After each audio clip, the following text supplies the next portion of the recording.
इस वीडियो में हम दो फंक्शंस को कंबाइन करेंगे, इफ के फंक्शन को एंड के फंक्शन को। प्रीवियस वीडियो में हम ये दोनों चीज़ें सीख चुके हैं, लेकिन अक्सर हमारे पास ऐसी रिक्वायरमेंट आ जाती है कि हमें दोनों फंक्शंस को कंबाइन करना पड़ता है। मल्टीपल फंक्शंस को कंबाइन करके हमारे डिज़ायर्ड रिजल्ट हमारे पास आ जाते हैं। अब जैसे हम ऑलरेडी डिस्कस कर चुके हैं, ये हमारे मैथ्स के ग्रेड है, ये इंग्लिश के ग्रेड हैं। जिस सब्जेक्ट में मार्क्स 60 से कम आए हैं वो बच्चा फेल है। अब मैं चाह रहा हूँ बच्चे का स्टेटस मालूम करना कि कौन से बच्चे पास हुए, कौन से बच्चे फेल हुए।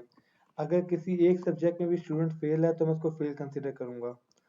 पास होने के लिए ज़रूरी है कि वो तमाम सब्जेक्ट में पास हो। तो इसके लिए मुझे इफ़ और एंड दोनों की सिचुएशन को दोनों के फंक्शन को कंबाइन करना पड़ेगा। तो पहले मैंने इक्वल टू दबाया, इफ़ की कंडीशन यूज़ की। इफ़ की कंडीशन में उसके बाद फिर मैं एंड की कंडीशन यूज़ कर रहा हूँ। अब पहला जो मुझे उसको लॉजिकल रीज़न देना है वो ये कि जो मैथ्स के मार्क्स हैं वो ग्रेटर देन 59 होने चाहिए, क्योंकि 60 के बाद मेरा स्टूडेंट पास हो जाता है। और इंग्लिश के जो मार्क्स हैं ये भी मुझे ग्रेटर देन 59 चाहिए। ठीक है, इसको मैंने कर दिया क्लोज। अब अगर ये दोनों कंडीशन मैच कर जाएंगी तो फिर वो पूछ रहा है अगर ये दोनों चीज़ें मैच कर जाए तो फिर आपको क्या चाहिए। फिर मुझे चाहिए कि पास लिखा हुआ आ जाए।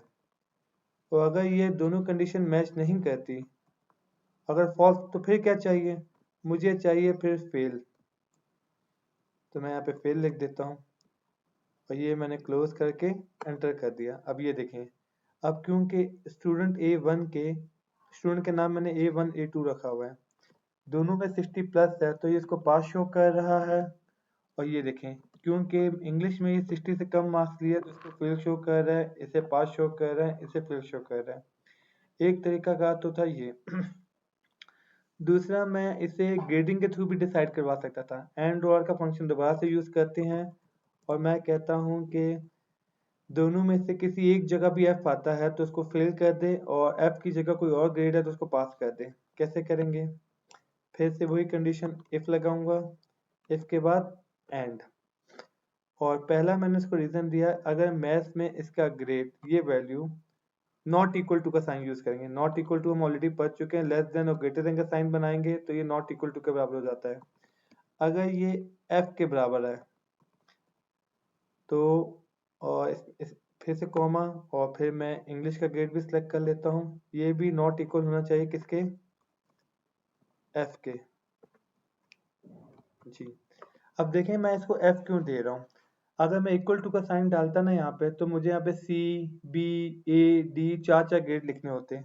तो मैंने सोचा काम को आसान करूँ, ए की यूज करूं, एफ को उसको नॉट इक्वल टू कर दूं।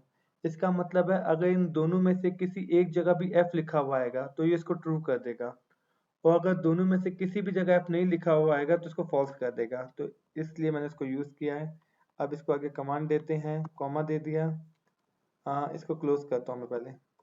ठीक है, और अगर ये ट्रू है तो इसको फिर आप कर दो पास, और अगर ये नहीं होता तो आप इसको कर दो फेल। ठीक है, ये मैंने एंटर कर दिया। अब ये देखें, यहाँ पे भी मैंने वही क्राइटेरिया डिफाइन कर दिया है। ये देखें, pass fail fail fail pass. फर्क ये है, यहाँ पे मैंने नंबर्स के थ्रू डिसाइड करवाया इसे, और यहाँ पे मैंने ग्रेड्स के थ्रू डिसाइड किया।